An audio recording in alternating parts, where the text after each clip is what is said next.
Hello दोस्तों, Sai society channel में आपका स्वागत है। और आज हम बात करने वाले हैं ध्यान सूत्र पर। और ये ध्यान सूत्र सील का मार्ग है, सद्गुणों का अभ्यास है, जिसे 10 पारमिताएं भी कहा जाता है। 10 पारमिताओं को बताने से पहले मैं रतन सूत्र नामक पाठ से आपको कुछ बताना चाहूँगा। भगवान गौतम बुद्ध ने अपने सुमेध तापस के जन्म में अमरावती नदी में भगवान दीपांकर बुद्ध के चरणों में गिरकर बुद्धत्व लाभ के लिए प्रार्थना की। उस प्रार्थना के कारण जो बुद्धत्व प्राप्त करने के लिए 10 पारमिता होती हैं वो पूर्ण हो जाती हैं और भगवान बुद्ध बोधि वृक्ष के नीचे मार पर विजय प्राप्त कर लेते हैं और उन्हें ज्ञान प्राप्त हो जाता है, बुद्धत्व प्राप्त हो जाता है।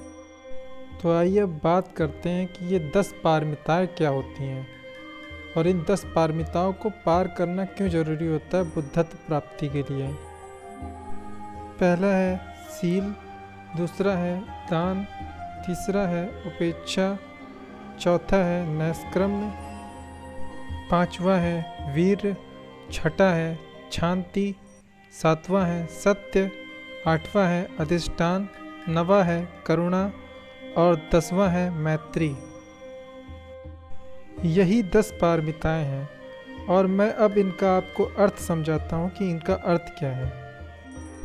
सील का अर्थ है नैतिक स्वभाव, अकुशल न करने की मनोवृत्ति और कुशल करने की मनोवृत्ति, बुराई यानी अकुशल कर्म करने में लज्जा करना, दंड के भय से, पाप कर्म से बचे रहना सील है। सील का अर्थ है पाप कर्म से भय खाना। नैष्क्रम्य का अर्थ है संसारिक काम भोगों का त्याग करना। दान का अर्थ है बदले में किसी भी प्रकार की आशा किए बिना दूसरों की भलाई के निमित्त अपनी संपत्ति को ही नहीं, अपने रक्त, अपने शरीर के अंगों और यहाँ तक कि अपने प्राण तक को दूसरों को अर्पित कर देना। वीर का अर्थ है सम्यक प्रयत्न, जो कुछ एक बार करने का निश्चय कर लिया अथवा जो कुछ करने का संकल्प कर लिया उसे अपनी पूरी सामर्थ्य से करने का प्रयास करना और बिना उसे पूरा किए पीछे मुड़कर नहीं देखना।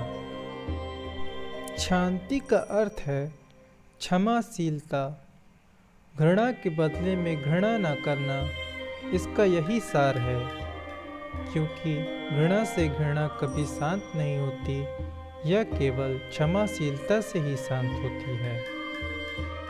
सत्य का अर्थ है सत्यवादी होना। आदमी को कभी झूठ नहीं बोलना चाहिए, उसे सत्य और केवल सत्य ही बोलना चाहिए।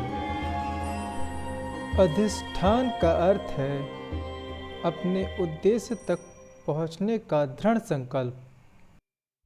करुणा का अर्थ है सभी प्राणियों के प्रति प्रेम भरी दया भावना।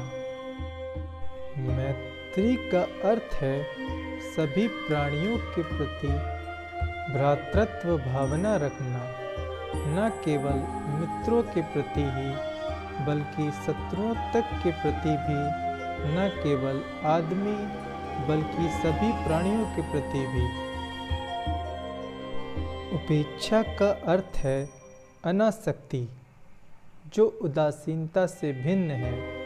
यह चित्त की वह अवस्था है जिसमें प्रिय अप्रिय कुछ नहीं है, फल कुछ भी हो उससे निरपेक्ष रहना और लक्ष्य की ओर बढ़ते रहना ही उपेक्षा है।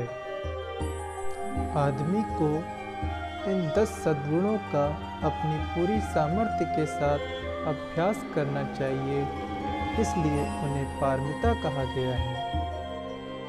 तो दोस्तों, भूतकाल के बुद्धों ने भी इन 10 पारमिताओं को पार किया वर्तमान काल के बुद्ध भी इन 10 पारमिताओं को पार करेंगे और भविष्य में आने वाले बुद्ध भी इन 10 पारमिताओं को पार करके ही बुद्धत्व को प्राप्ति होंगे।